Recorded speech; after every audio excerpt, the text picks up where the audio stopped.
Buenos días, bienvenidos a la charla magistral de hoy, a la transmisión vía Facebook Live. Recuerden seguirnos en nuestros medios virtuales, en Facebook, Hospital Universitario de la Samaritana, Twitter, S_HUS, y en nuestro canal de YouTube, en donde están todas las charlas magistrales que se han realizado. También nuestro canal de YouTube también se llama Hospital Universitario de la Samaritana. Quedan con la doctora Primavera para signos predictivos del trauma facial. Hola, muy buenos días a todos. Yo soy Primavera Quiroz Casado, soy residente de tercer año de Cirugía Plástica, Reconstructiva y Estética de la Universidad del Bosque. El tema que vamos a tratar el día de hoy es signos predictivos del trauma facial. El contenido de mi presentación se basa en los objetivos principales, una breve introducción acerca del tema, hablar acerca de la epidemiología, que es sumamente importante, hablar acerca de la fisiopatología, hablar de la semiología, signos y la correlación imagenológica que tienen cada uno de ellos, hablar al final, a modo de resumen, para que todos nos entendamos un poquito mejor, un algoritmo de manejo al final, las conclusiones y la bibliografía. Los objetivos principales de esta conferencia son identificar cuáles son los signos al examen físico que se relacionan con las fracturas faciales. También describir la epidemiología de cada una de ellas, la epidemiología actual de cada una de ellas y validar el examen físico en el trauma facial como una principal herramienta como valor diagnóstico o como herramienta diagnóstica. El trauma maxilofacial corresponde a todas las lesiones de origen traumático que se pueden presentar a nivel del macizo facial, ya sea a nivel óseo o a nivel de los tejidos blandos. No siempre este es el paciente que nos va a llegar y donde las lesiones a nivel del macizo facial son muy evidentes y es fácil diagnosticar que muy probablemente haya un trauma a nivel facial, que es muy probable. Sin embargo, un examen físico detallado, un examen cronológico dividido por tercio, como se hace en el trauma maxilofacial, nos va a dar a nosotros las herramientas adecuadas para ir en orden sin que se nos escape ninguna estructura, sin que nosotros la evaluemos, como en el caso de este paciente, en donde nosotros pues a simple vista si no hacemos un examen físico detallado y un examen físico cronológico y bien organizado, se nos pueden escapar algunas cosas y pasar desapercibida a otras. Como pueden ver, el paciente a simple vista, si lo miramos rápido, no nos damos cuenta que tiene una asimetría a nivel de las órbitas, en donde hay un hipoftalmo que evidentemente aquí en la TAC podemos ver que sí, que efectivamente hay un trauma a nivel del piso de la órbita. Es por esto que es sumamente importante, y esta charla le va a dejar dicho en la medida que vamos a ir hablando sobre ella, que es sumamente importante hacer un examen físico, pero que vaya en orden, ir estructura por estructura, analizando cada alteración que puede presentarse a nivel del macizo facial, para nosotros así hacer un diagnóstico final preciso. La prevalencia del trauma facial en género es muy frecuente a nivel de los hombres, 1 es a 3, o sea, es más frecuente a nivel de los hombres, aunque en los últimos tiempos hemos visto que en las mujeres hay un aumento de esta prevalencia, pues por la inclusión de las mismas a los deportes y a trabajo de alto rendimiento. Una diferencia de prevalencia del trauma facial según el rango etario es más frecuente a nivel de los adultos que en los niños, debido a que muchas veces las características óseas, o sea, esa plasticidad que tienen los niños a nivel del esqueleto facial determina mejor la absorción de fuerza, que va a ser el mecanismo por el cual se va a ver la ruptura de los huesos.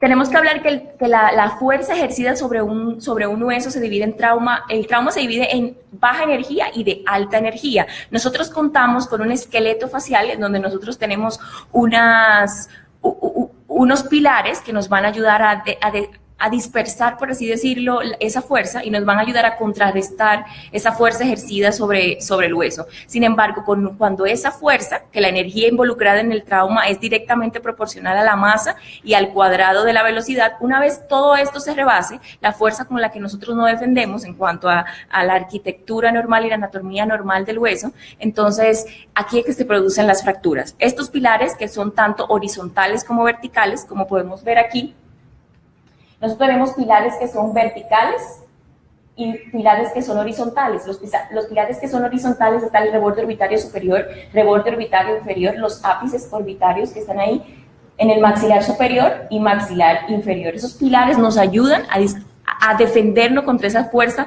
ejercida en los huesos faciales. no todos los huesos se fracturan, por eso es que nosotros vemos que hay unos huesos que se fracturan más rápido que otros, eso es por la anatomía normal. Hay huesos que son más propensos a romperse, como son los huesos propios nasales, que con una fuerza diminuta, como 30, se pueden fracturar. Sin embargo, el hueso frontal es el hueso más fuerte de la cara, que con fuerzas de 200 se puede fracturar. Es decir, para nosotros tener una fractura del hueso frontal necesitamos una fuerza de muy alta energía para poder fracturarlo, más sin embargo, para una fractura de los huesos nasales no necesitamos tanta fuerza y el trauma no necesita ser tan severo. Para hacer un diagnóstico preciso, como le decía al principio, nosotros tenemos que dividir la cara en tercios, porque nosotros tenemos que hacer un detallado examen y un organizado examen para que no se nos vayan a escapar ninguna estructura que pueda estar fracturada. En el examen físico, en el examen y en el análisis facial, nosotros tenemos estructuras anatómicas o reparos anatómicos donde nosotros podemos pasar esas señales que yo estoy pasando, que es donde nos van a dividir la cara en tercio. En la línea de implantación anterior del cabello, un poco más abajo, 1 centímetro más abajo, está el triquium. Desde el triquium hasta el nasion, que es la que corresponde a la segunda línea, y desde el nasion hasta el subnasale, se llama así, y desde el subnasale al mentón, esos son los 3 tercios faciales, y vamos a ir revisando cada estructura que se encuentre comprometida en cada tercio de eso, para que no se nos escape ninguna estructura fracturada. Sumamente importante, tanto a nivel mundial, la causa número 1 de trauma a nivel facial son los accidentes de tránsito, luego le sigue las agresiones, los accidentes laborales, accidentes deportivos, mordedura de animales y las quemaduras también. Esas son las causas etiológicas de este tipo de trauma. Debido a que el macizo facial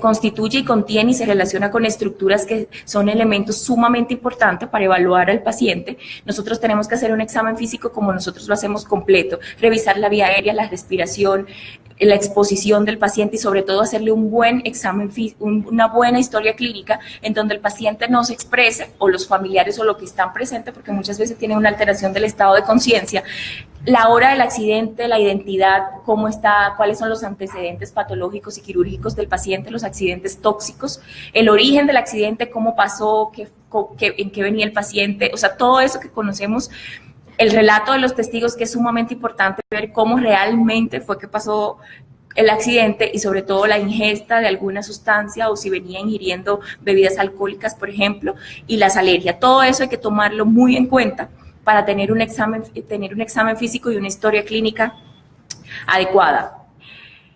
Esto es sumamente importante porque hay artículos en donde muchas veces se pasa desapercibida lo que son las fracturas simplemente porque el paciente no tiene ningún hallazgo a nivel facial. El 57% de los pacientes que tienen este tipo de abrasiones a nivel facial tienen una fractura facial. Hay que medirle, entonces eso nos deja dicho que este es un signo que aunque aparentemente son simplemente abrasiones, nos orientan y nos ayudan a hacer un diagnóstico preciso, porque esto ya está visto, está descrito, que nos orienta a nosotros solicitarle estudios al paciente e identificar las fracturas que éste tiene. Medir, siempre valorarle la sensibilidad en todo el trayecto de los nervios que se encuentren a nivel facial, en este caso es la charla, si existen crepitantes, si hay escalones o alguna irregularidad ósea, defectos del contorno, comparación siempre nosotros, aparte de dividir la cara en tercios, nosotros tenemos que hacer comparaciones, pasar una línea media que se encuentre en que divide la cara en dos, en una línea media que divide la cara en 2 mitades, siempre haciendo la comparación con el lado contralateral. Eso nos ayuda a darnos cuenta si existe alguna asimetría o si existe alguna irregularidad, como dice en la presentación, el defecto del contorno. También muy, muy importante que no se nos puede pasar de pedirle al paciente hacer una examinación intraoral, porque hay hallazgos a nivel intraoral que nos pueden orientar y nos pueden ayudar un poquito a hacer un diagnóstico. La sensibilidad, como le decía, un 46% de los pacientes que tienen alguna alteración o alguna alguna alteración a nivel de la sensibilidad, tienen una fractura, aunque sea lineal, a nivel del trayecto del nervio. Como les decía, nunca podemos, siempre, y es muy importante hacer énfasis en esta parte, siempre hacer el examen físico por tercio.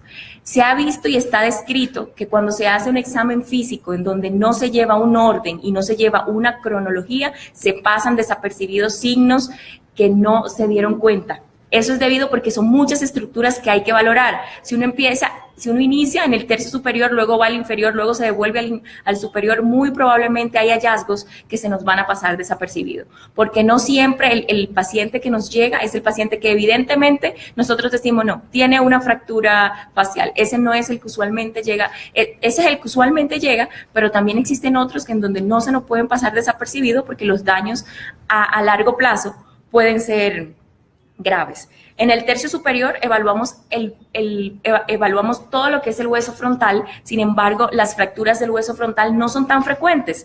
Existen, pues, el 30% está relacionado a la tabla anterior, el 60% a la tabla anterior y posterior y un 40% a la tabla posterior.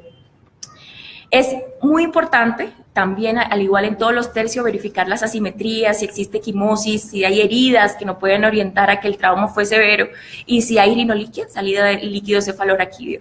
El 77% de los traumas de alta energía tienen una depresión de la tabla anterior, de alta energía. Sin embargo, hay muchas veces que no tomamos los exámenes o no se toman los exámenes debido para hacer el diagnóstico y el hallazgo a largo plazo es simplemente un absceso. Cuando se le toman las imágenes correspondientes al paciente, nos damos cuenta que el paciente tuvo una fractura de la tabla anterior del seno frontal y desarrolló un absceso posterior a eso que se da en el 12% de ese 76% que tuvo trauma facial. El tercio medio, como les dije, desde el nasion hasta el subnasale, como mismo está esquematizado aquí en la pantalla, nosotros vamos a evaluar todo, vamos a palpar todos los rebordes orbitarios inferiores, el arco cigomático, evaluar lo que es el malar, todo. Hay que hacer un examen físico palpándolo, mirándolo, preguntándole al paciente, mirando el lado contralateral. Muchas veces está en ambos lados y nosotros tenemos que preguntarle al paciente, delimíteme con el dedo dónde le duele más. Entonces así nosotros, ayudándonos con él en caso de que esté consciente, podemos determinar y orientarnos un poquito mejor acerca de si existe o no una alteración en el tercio medio. Estas son las fracturas más frecuentes a nivel del tercio medio, las fracturas orbitarias, la fractura naso-órbito-etmoidales, las fracturas nasales y fracturas cigomático-maxilares. Cabe destacar que no voy a describir cada una de estas fracturas, sino a mencionarla, porque esas son las fracturas más frecuentes que se pueden relacionar con este tercio y sobre todo en esta charla vamos a hablar de los signos predictivos que nos orienten a que exista una fractura de este tipo. A nivel del tercio medio, cuando hablamos a nivel de las órbitas o hablamos de los rebordes orbitarios, la equimosis periorbitaria en un 66% es un signo predictivo, en un 66% de que existe alguna alteración a nivel de cualquiera de las paredes orbitarias. Es muy importante verificar la posición de los cantos, verificar la distancia que existe entre ambos cantos del paciente, que hay ya medidas establecidas y cómo nosotros podemos, que la distancia está alargada, pues tenemos un telecanto y valorar todo eso, a ver la simetría que existe entre ambas órbitas, si existe pues una órbita más baja que otra, pues si existe el oftalmo, hipoftalmo, el telecanto, si existe una distopia cantal interna. Todo esto son signos que nos orientan un poquito mejor sobre todo eso. El 77% cuando se presenta una diplopia, nosotros en un 77% podemos pensar que existe una fractura del piso de la órbita, 1%. Vemos aquí en el caso de este paciente, fractura del piso y la pared medial de la órbita, muy probablemente se asocia, un 56% se asocia a fractura del piso y la pared medial, este mismo signo de diplopía. Un hematoma, esto es un hallazgo sumamente importante porque miren qué alta es la probabilidad de que exista alguna fractura a nivel de alguno de los rebordes orbitarios. El hematoma palpebral más la hemorragia subconjuntival en un 92%. ¿Existe alguna fractura asociada a algún lado de los huesos que conforman la órbita? Esta es una paciente que nos llegó aquí al servicio de urgencia maxilofacial por el Servicio de Cirugía General, atendida por el paciente Mauricio Tascón, en donde miren los hallazgos físicos. Así las recibimos en urgencia. Fíjense cuáles son los signos que nos llevaron a nosotros a solicitarle un TAC, una tomografía axial computarizada de senos paranasales y de cara, en donde nosotros pues sospechamos por las características de la paciente y lo que ya yo le expliqué anteriormente, muy probablemente tenga algo relacionado con el trauma, con alguna fractura. Ahí tiene exactamente lo que le acabo de decir. Cuando le tomamos el ataque, efectivamente sí, nos dimos cuenta que nuestras sospechas, por lo ya antes descrito, era real. Aquí vemos cómo tenemos fractura a nivel del piso de la órbita. El síndrome de apex orbitario, que son síndromes que comprometen el vértice a nivel de la órbita, también se ve muchas veces relacionados a los traumas de alta y baja energía, con un 17% de probabilidad de que exista, cuando hay un trauma a nivel de la órbita, la probabilidad de que haya un síndrome de apex orbitario o atrapamiento muscular en un 52%. Siempre valorar lo que es las heridas, las contusiones y las depresiones, que muchas veces pueden estar presentes y otras veces no están presentes. Lo que sí muchas veces está presente a nivel de valorando al paciente es el dolor. El dolor y el edema muchas veces, estando o no estando fracturada, son signos que pueden presentarse cuando existe un trauma facial. El signo de mapache, que es simplemente esta equimosis periorbitaria, está presente, y la rinoliquia, muchas veces. Las fracturas nasales, hay que hacer la salvedad que las fracturas nasales son de diagnóstico clínico. Cuando uno sospecha de una fractura nasal, uno le hace una valoración exhaustiva con una rinoscopía que nos oriente de cómo está el paciente y cómo está esta estructura de la paciente. Siempre ubicando si existe o no existe un hematoma septal que nos oriente un poquito más y nos ayude a evitar una necrosis posterior del cartílago. En los traumas faciales que se han visto relacionados con los huesos nasales, en un 77% hay epistasis. Siempre hay epistasis en este trauma. El edema, como le dije, aunque está muy alto, la presencia de este signo es muy alta a nivel del trauma facial, está en todos. Entonces es un signo que hay que tomar en cuenta, pero se encuentra, estando o no estando fracturado, el edema se puede encontrar. La laterorrinia, muy frecuentemente, la platirrinia y como ya le mencioné anteriormente, el signo de la epistasis. La fractura cigomática malar, para seguir en orden, y como dijimos al principio que íbamos a ir cronológicamente bajando, es muy importante mirar al paciente desde muchos puntos, desde muchos ángulos, por así decirlo. Desde donde está ubicada esta paciente, quizá esta paciente, si nosotros tenemos una vista frontal y desde el principio tenemos una sospecha que esté en el tercio medio de la fractura, entonces nosotros desde esta vista sí podemos darnos cuenta de la asimetría que existe entre un malar y otro, y efectivamente sí, podemos correlacionar con la radiografía tridimensional que sí existe un trazo a nivel de donde tiene la alteración facial. La fractura Lefort, que son fracturas del tercio medio del macizo facial, se clasifican en 1, 2 y 3 dependiendo del trazo de fractura en donde se localice. Ahí podemos ver por los trazos de fractura que compromete cada tipo de fractura. Tenemos el Lefort, por donde va por los ápices orbitarios, los ápices dentarios superiores, perdón, la espina nasal. Esta es una fractura Lefort 1. ¿Cómo lo podemos? Muchas veces nosotros podemos hacer examen físico que nos oriente un poquito, pero tenemos que tomar en cuenta que estas pacientes tienen dolor, estos pacientes son muchas veces de difícil evaluación física, que no siempre todas las maniobras que nosotros queremos realizarle al paciente a la hora de evaluarnos, no lo va a dejar hacer. Muchas veces nosotros tenemos una limitación por la condición en la que llega el paciente y tenemos que apoyarnos en lo que son las imágenes diagnósticas. El Lefort 2, ese es el trazo que existe por el malar, el piso de la órbita a nivel de los huesos nasales, y el Lefort 3, que se llama disyunción cráneo-facial, cuando se encuentran comprometidas también las apófisis pterigoides en la parte posterior, que aquí no puede verse. La sutura pasa comprometiendo la órbita, comprometiendo la sutura frontonasal, y si se extiende hacia la parte de atrás, todo este segmento de la cara puede venirse hacia adentro, puede movilizarse, y por eso es que se denomina disyunción cráneo-facial. En la fractura LEFOR1 existen signos que nos pueden orientar y nos pueden ayudar a hacer ese diagnóstico, tomando en cuenta lo que le dije, que no siempre el examen físico es posible hacerlo en estos pacientes de la manera adecuada y con las maniobras ya establecidas para hacerlo.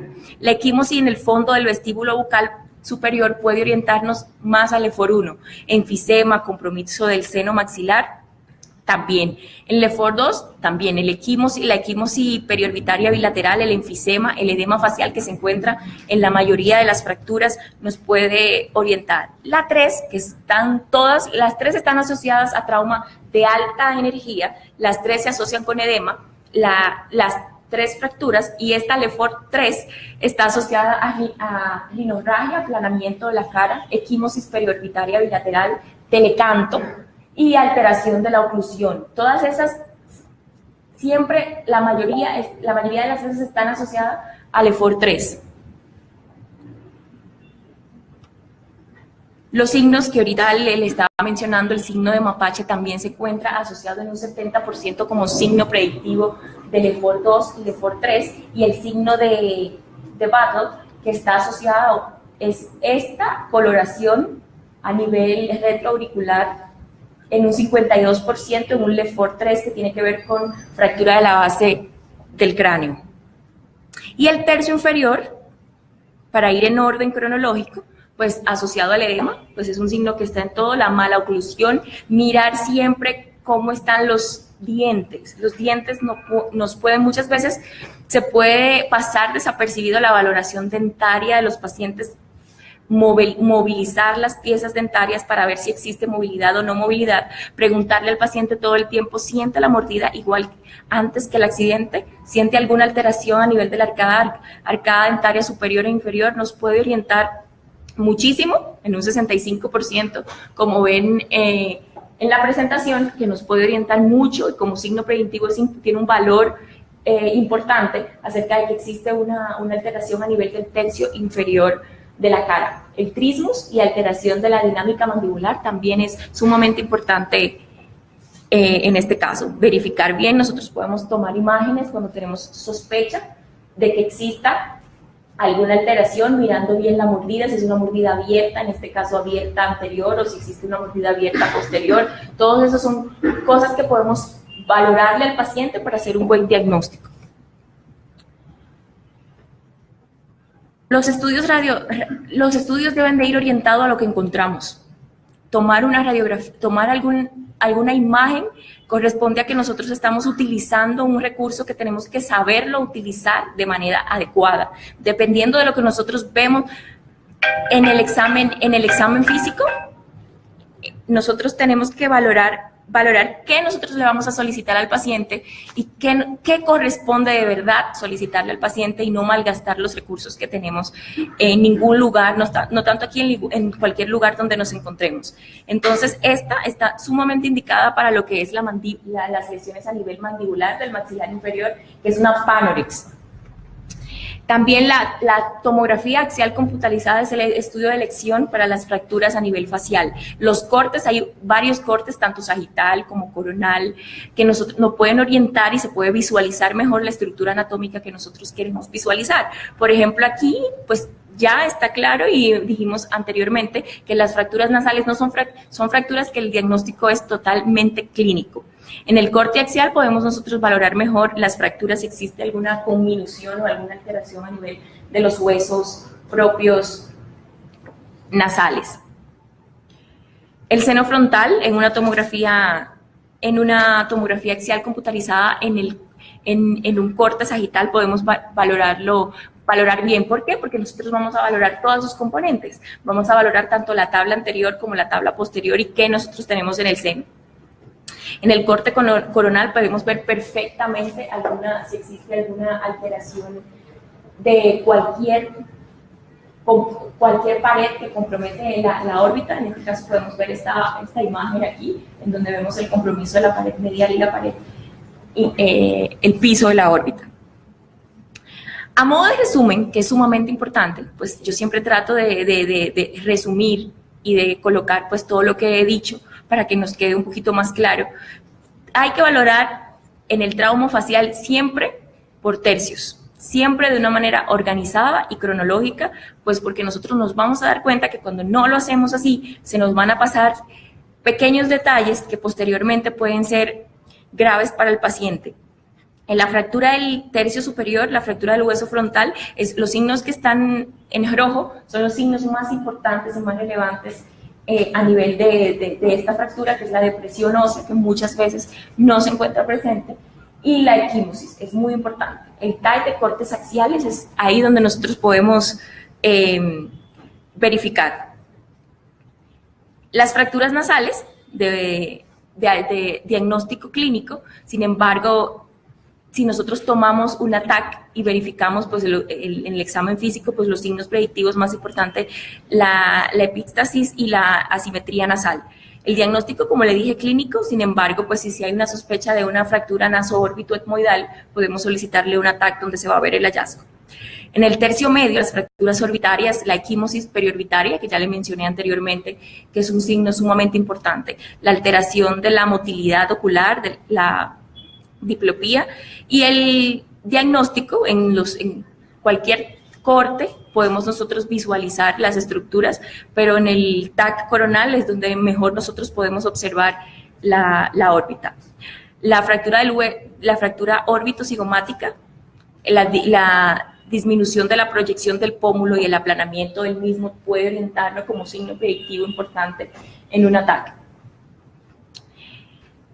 Las fracturas Lefort, que son la fractura que le expliqué, según el trazo, entonces se clasifican en 1, 2 y 3, están los signos en rojo, que son más fuertes en cuanto a orientarlos un poquito de cuál de todas estas se trata. El Lefort 1, el movimiento en bloque del maxilar superior; el 2, el Lefort 2, el equimosis periorbitaria bilateral en un 62%, movilidad en bloque del tercio medio, por lo que la sutura pasa por donde le dije anteriormente, y Lefort 3, la disyunción que le comentaba, la equimosis periorbitaria bilateral en el 76%. En la mandíbula, sumamente importante la alteración de la oclusión dentaria, en un 65%, está asociada a un trauma a nivel del maxilar inferior y superior. La radiografía panorámica aún sigue haciéndose y en algunos centros son de elección mucho antes que la TAC, pero la TAC sigue siendo también una herramienta diagnóstica en la que nosotros podemos apoyarnos. La conclusión de esta conferencia es que el trauma en el territorio maxilofacial corresponde a una compleja patología donde su prevalencia ha ido aumentando debido a cambios e incrementos de factores de riesgo o factores etiológicos hoy en día. El conocimiento de los signos y síntomas son de vital importancia para hacer un diagnóstico preciso de trauma facial y nos ayuda a optimizar los recursos diagnósticos como lo que es la TAC. No siempre a todos se le hace TAC. La división por tercio al realizar el examen físico nos permite mantener un orden con el que evitamos pasar por altos signos que nos alertan la probabilidad de que existe un trauma facial o un compromiso facial. Según los hallazgos por tercio, la depresión en el hueso frontal, la equimosis periorbitaria, el edema de tejidos blandos asociado a la aterorrinea, la movilidad de los segmentos óseos acompañado por el signo de mapache, son signos estadísticamente significativos que nos hablan de un riesgo alto de estar presente a un trauma facial. Esta es la bibliografía consultada. Muchísimas gracias.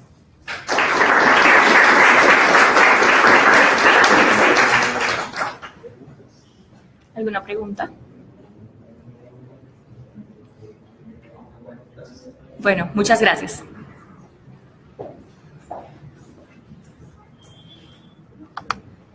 Super.